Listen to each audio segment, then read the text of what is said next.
Velma Gratch and the Way Cool Butterfly.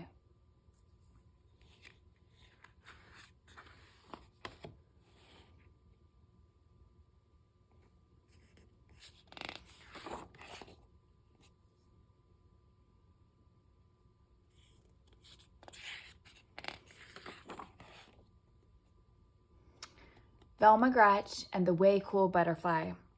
Written by Madison, illustrated by Kevin Hawks.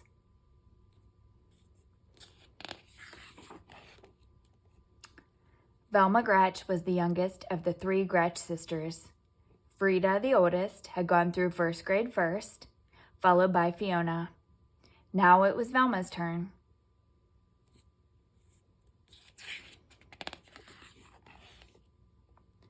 The chorus teacher remembered Frida best because she had a voice like an angel. The gym teacher remembered Fiona best because she ran like the devil. And the first grade teacher, Mr. Plexipus, fondly remembered both sisters because of Frida's miraculous math and Fiona's spectacular spelling. Everyone from the class guinea pig to the principal had magnificent memories of the older Gratch girls, but they could hardly even recall Velma's name. This made Velma feel as if she did not belong in the first grade at all. She wanted to curl into a ball and roll right back into kindergarten. "Of course you belong," cooed Velma's mother, trying to cheer her up. "You've only just begun. Soon everybody will notice you." Velma couldn't wait. She needed to be noticed now.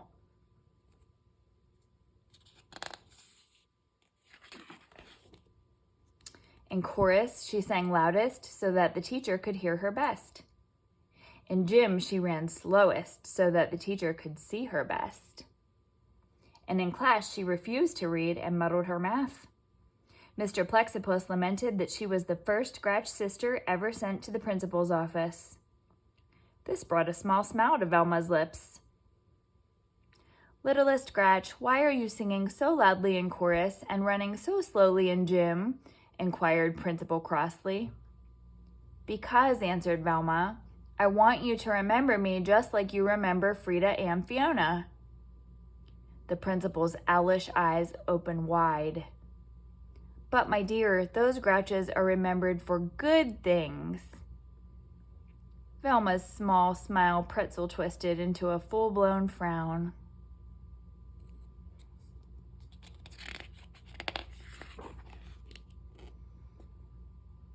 Science was Velma's favorite subject.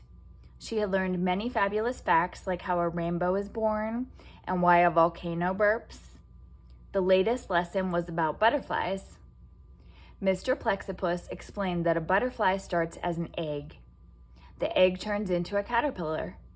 The caterpillar disappears into a chrysalis, which is a little sac, and does not come out until it has changed into a beautiful butterfly. He called this changing metamorphosis. Velma didn't want to forget this extra long word, so she repeated it again and again as she walked home. Metamorphosis, metamorphosis, metamorphosis.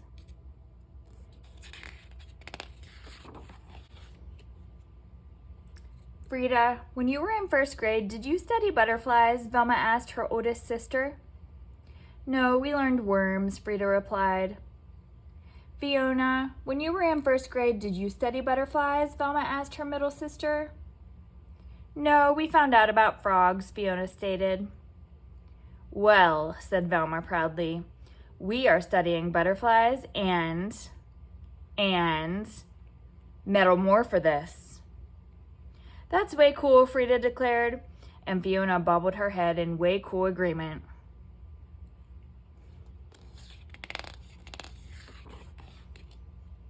Velma read everything in the library about butterflies. She discovered that there are 20,000 different kinds, which was a lot. She adored the ones with colorful names: brown elfin, frosted flasher, sleepy orange, and the ones with funny names: comma, question mark, American snout, not to mention the ones with strange names: Morpho, Painted Lady, Gossamer Wing. But her favorite butterfly of all was the orange and black monarch. When it got cold, all the monarchs would fly south to Mexico to stay warm. Velma thought this was an amazing coincidence because last winter vacation, she and her family had also flown south to Mexico to stay warm.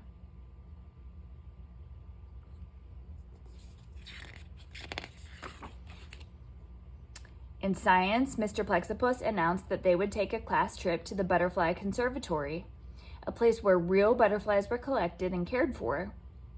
Because Velma didn't want to forget this extra long word, she repeated it again and again as she walked home. Conservatory, conservatory, conservatory. Frida, did you take a class trip in first grade? Velma asked her oldest sister. Absolutely. We went to the museum, Frida replied. Fiona, did you take a class trip in first grade? Velma asked her middle sister. Absolutely. We went to the aquarium, Fiona stated. Well, said Velma proudly, we're going to the can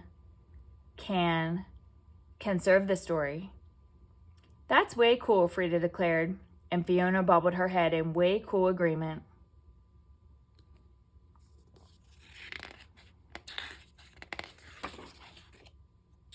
The Butterfly Conservatory was surrounded by fancy flower beds and bedecked with banners of butterflies. Velma was so excited her knobby knees wobbled, her spaghetti arms trembled, and her carroty curls shook. A sharp-nosed woman holding a clipboard introduced herself. I am your tour guide. Inside, a butterfly might land on you, but please don't touch its wings. Does anyone know why? Velma's hand shot up. Because they're made of teeny tiny scales that could rub off like dust, and that is not good, she explained. Precisely, said the guide. What's your name? I'm Velma, the youngest of the 3 Gratch sisters. I don't think I know your sisters, the guide commented as they entered the rainforested room.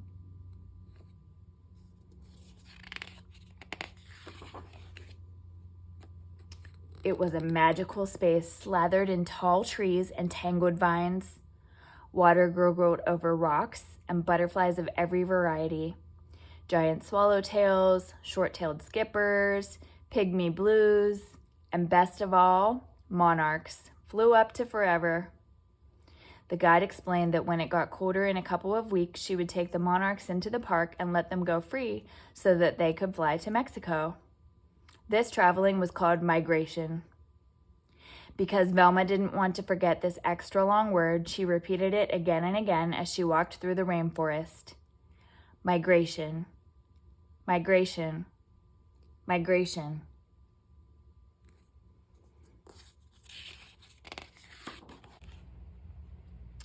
A gorgeous green comma rested on Randy's head. The class oohed. A baby brown elephant settled on Sandy's nose.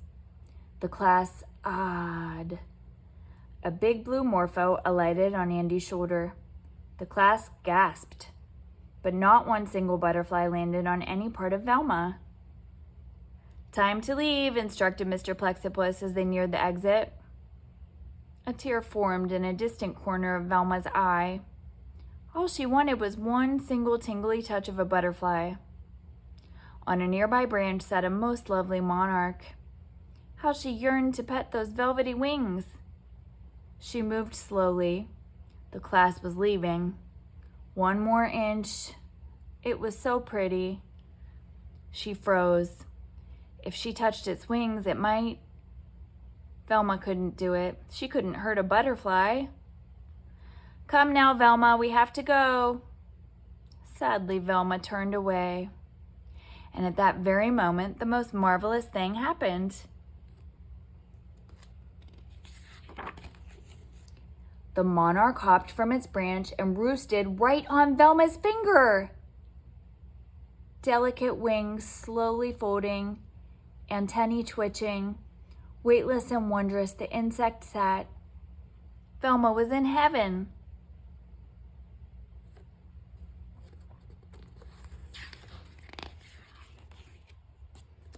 The bus is waiting, her teacher called. Velma placed her finger next to the branch. "Bye-bye, butterfly," she whispered.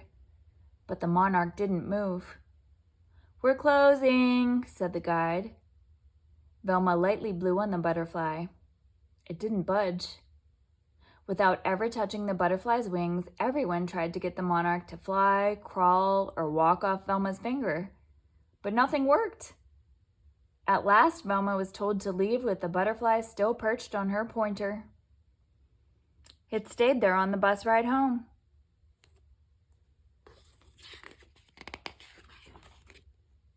It stayed there when she slept and was still there when she awoke. It stayed during gym, math, reading, ballet, soccer. Day in and day out, it stayed put on that pointer. Soon everyone, from the class guinea pig to the principal, knew about Velma and her butterfly.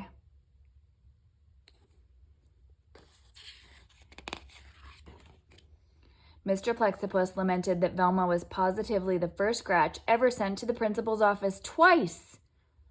This stuck an oversized frown on Velma's face. "Velma," Principal Crossley commanded, "it is time for the butterfly to go." "Oh, I've tried to let it go," Velma moaned, "but it just won't."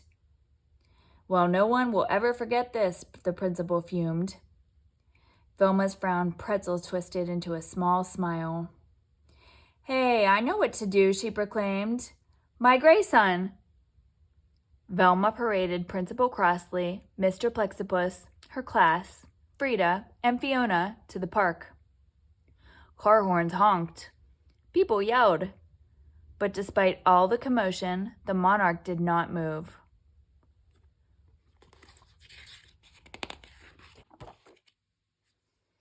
A cool wind from the west blew through the field.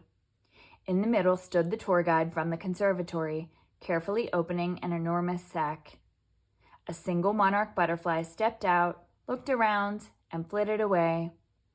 It was trailed by 10, then 10 more, soaring up and up until the sky overflowed with thick clouds of orange and black. "What's happening?" wondered Frida. "Why are you letting them go?" demanded Fiona. "Migration," answered the guide.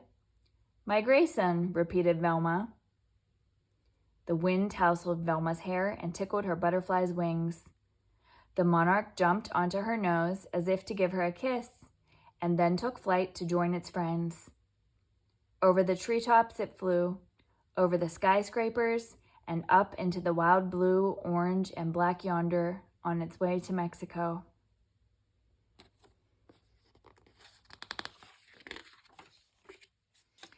"Velma!" shouted Principal Crossley, and every eye turned toward her. "Oh no," fretted Velma, sure that she was about to become the only Gratch ever sent to the principal's office 3 times. "That was way cool," the principal said. And one and all bobbed their heads in way cool agreement. Then, with her fine finger where the monarch had sat still a tingle, Velma, followed by her 2 sisters, floated home.